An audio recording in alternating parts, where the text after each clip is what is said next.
Regine Velasquez nakipaghiwalay na kay OG Alcacid, alamin ang buong detalye.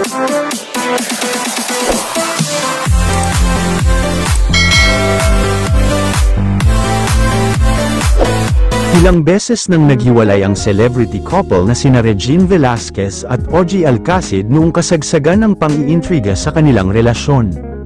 Revelasyon ng Asia's Songbird, siya ang nakikipaghiwalay lagi kay OG pero lagi rin silang nagbabalikan dahil mas pinipili pa rin nila ang isa't isa sa kabila ng kanilang pinagdaraanang pagsubok. Matinding banat at panghuhusga raw ang tinanggap niya mula sa mga tao dahil sa pakikipagrelasyon niya kay OG Alcacid na kasal pa noon sa dati nitong asawang Australian beauty queen na si Michelle Van Amiren. Ayon kay Regine, nang maging boyfriend niya si OG ay dumaraan na sa mga seryosong problema ang dating mag-asawa at napuruhan siya sa inis ng mga tao. Ang daming beses naming naghiwalay kasi ayoko na, I don't wanna ruin their family. Kawawa ang mga anak mo, parang ganun sinabi ko sa kanya, anya ni Regine.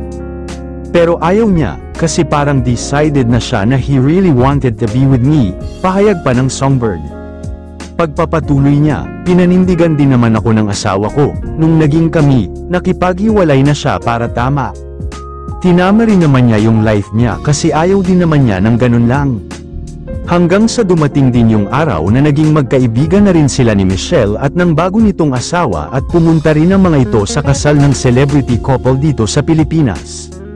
Samantala ito naman ang payo ng Asia's Songbird sa mga magjowa na dumaraan din ngayon sa naging sitwasyon nila ni OG noon, doon sa mga couples na naka-experience ng hindi agad nagkapatawaran, mas lalong mahihirapan yung mga bata, pwede naman pala to have a relationship with the ex, you just have to be more open, to be more forgiving and willing to have a relationship, aniya pa.